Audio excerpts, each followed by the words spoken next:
penser qu'on est en démocratie. Il y a quelque chose que peu de Français savent, enfin moi je ne le savais pas, c'est que vous avez voté non au référendum de 2005. Alors, il y a quand même beaucoup de choses comme ce référendum piétiné qui font tendance à croire qu'on n'est pas en démocratie. Par exemple, vous l'avez dit vous-même, il n'y a pas de proportionnel. Les députés doivent suivre les consignes de vote du parti. Ça, c'est pas très démocratique. Il y a un transfert de souveraineté important à l'Union européenne. Justement, il n'y a pas de monnaie nationale, il n'y a pas de frontières, il n'y en a plus. Le cumul des mandats, vous en avez parlé. Je les avais notés avant, mais... Ouais. Bon, maintenant, on a parlé de Marine Le Pen, il faut publier les signatures de maires pour pouvoir se présenter. Il n'en faut pas simplement 500. La liberté d'expression, on en a parlé aussi, elle est relativement limitée par des lois et des tabous moraux de toutes sortes. Et les médias, alors on n'en a pas parlé, mais enfin, on a l'impression quand même qu'ils invitent un peu toujours les mêmes. Donc, est-ce qu'on est en démocratie selon vous? Écoutez, moi je viens de vivre une expérience assez peu démocratique. Les Français ont l'impression que, bon, voilà, au moment de lire, ils élisent les types qui sont candidats. Mais c'est pas à ce moment-là qui est important en fait. C'est l'investiture, c'est la présélection. Est-ce que ceux qui se présentent devant les Français, c'est ceux qui ont été autorisés par le système à se présenter devant les Français. Tous les autres, eh ben, ils ont été passés au filtre. Et le système, il reconduit automatiquement les sortants. Vous avez été condamné par la justice, vous avez été battu plusieurs fois. Bah, qu'à cela ne tienne. Vous êtes sortant, on vous reconduit automatiquement. C'est comme ça qu'on retrouve un système, une démocratie fossilisée. C'est pour ça que les gens ont le sentiment que ça ne change pas. C'est toujours les mêmes qui disent la même chose. Même quand ils ont échoué, eh ben, ils reviennent toujours, ils n'ont pas honte de revenir devant les Français. Et c'est pour ça que les gens ont le sentiment que ça ne bouge pas. Parce qu'il y a une partie qui leur est cachée, qui est complètement occulte, qui se passe dans les couloirs des partis politiques. C'est un système de cooptation, c'est un système d'héritiers, c'est un système de sortants. On se tient les coudes. Même quand on n'apprécie pas le bonhomme qu'on réinvestit, on se dit qu'il faut quand même le réinvestir. Parce que si on remet en cause l'automaticité, eh ben, eux-mêmes, peut-être, seront remis en cause. Voilà. Donc, c'est ce qui fait que... Et tout ça, les gens ne voient pas ça. Et c'est caché. Et puis voilà. Et puis, quand le jour du vote, eh ben, ils croient qu'ils sont... que ceux qui sont en face sont des gens qui sont venus... voilà, parce qu'ils le voulaient ou parce qu'ils pouvaient faire. Non, c'est parce qu'ils ont été sélectionnés par le système. C'est un filtre. Donc, c'est pour ça qu'on ne voit pas de femmes, pas d'ouvriers, parce que ces gens-là, ils ne connaissent pas. Ils ne voient pas les codes politiques. Ou alors, ils partent en kamikaze. Sans étiquette. Mais avec peu de chance d'être élu. Avec peu de chance d'être élu. Avec beaucoup de chance d'être super endetté à la fin et tout perdre. Votez utile. Votez pour le système. Pour qu'il perdure encore plus. Voilà. Et on a déjà eu ce débat. Et on va l'avoir encore. Donc à un moment je me dis, bon, ça ne viendra, la révolution, elle ne viendra pas elle viendra pas de ces messieurs, mais du peuple. Voilà. Je ne vois pas... ce que je raconte là ne va pas plaider en ma faveur, mais... parce que c'est le peuple qui est... Non, mais voilà, ils sont là, c'est populiste, machin. Non, c'est pas populiste, c'est qu'à un moment, ça suffit.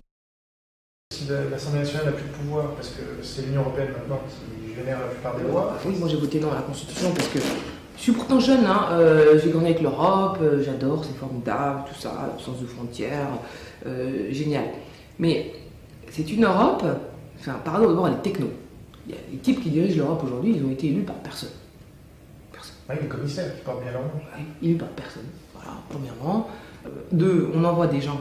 Je ne sais pas, est-ce qu'ils peuvent incarner l'Europe politique? Je ne suis pas sûre. Quand on désigne Van Rompuy ou Ashton, c'est sans doute des gens de très grande qualité. On a le sentiment qu'ils ont été mis là parce qu'ils gênaient personne. Et du coup, quand l'Europe parle au monde, elle ne parle pas d'une seule voix, et pas d'une voix forte. Enfin, et puis l'élargissement, on n'en peut plus. Enfin, tous les 1er janvier, on découvre un peuple qui dit « Ah, ben on est content, feu d'artifice, on rentre dans l'Europe. » Ah bon, mais comment? Qui a décidé? Quand? Et on n'est pas au courant. Donc tout d'un coup, il y a un peuple de l'Est, ou d'ailleurs, qui décide, voilà, nous dit, nous rentrons dans l'Europe. Ah, c'est très étonnant. Mais ça va continuer comme ça, jusqu'à quand? Et à quel moment on va poser la question des institutions et des objectifs politiques de l'Europe? Je suis un peu fatiguée de voir que quand les peuples décident un vote, on décide par je ne sais quel moyen, toujours dans les coulisses, de changer ce vote. C'est-à-dire que les gens ont dit non à la Constitution de 2005, mais elle est revenue par la fenêtre. Et ça, je trouve qu'il faut respecter le vote populaire. Les gens ne sont pas anti-européens, ils veulent juste pas cette Europe-là. Et on sent un système qui voit que le peuple gronde, mais qui ferme la porte. La liberté d'expression, on en a parlé aussi, elle est relativement limitée par des lois et des tabous moraux de toutes sortes. Tout cela confirme admirablement ce que j'ai expliqué dans ma vidéo intitulée « Déchirez votre carte d'électeur ». Dans notre République, la liberté d'expression est réservée aux adeptes du politiquement correct et à ceux qui finalement n'ont rien à dire. Pour les vrais dissidents, tout est verrouillé au nom de ces mêmes valeurs républicaines. Voilà pourquoi j'ai toujours prêché contre cette société la lutte frontale et directe, sans aucun respect pour les règles du jeu qu'elle prétend nous imposer, à commencer par le jeu des élections. Déchirez vos cartes d'électeurs et faites des quenelles devant les urnes. De même, ne réclamez pas la parole au nom d'un prétendu droit à l'expression qu'on ne vous accordera jamais, mais faites une quenelle et prenez la parole afin de vous exprimer. Enfin et surtout, rejetez les mensonges du politiquement correct et tournez-vous vers la vérité qui seule rend libre. Tout cela sans haine, sans colère ni violence. Cette recherche de la vérité dans la paix, c'est la plus belle quenelle intellectuelle que vous puissiez faire au système, à ses valeurs, à ses lois, à ses juges, à ses flics, à ses chiens de garde, à ses délateurs.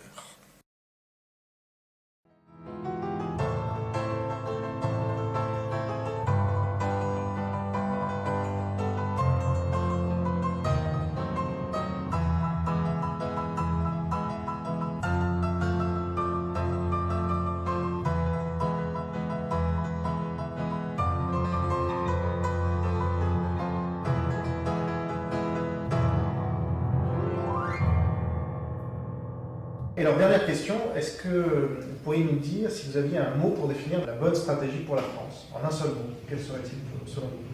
Parce qu'en politique, il faut faire quoi? Révolution. Révolution. Ah oui, révolution. D'accord. C'est la révolution. Il faut renverser la table. Alors, si il faut renverser, on ne peut pas utiliser le système, enfin, ce qui est proposé par le système. Non? De toute façon, si le système ne se révolutionne pas lui-même, le peuple fera le travail. C'est aussi bête que ça. Moi, je suis très, très, très étonnée du décalage qu'il peut y avoir entre la fossilisation du système et la volonté des gens de renverser la table.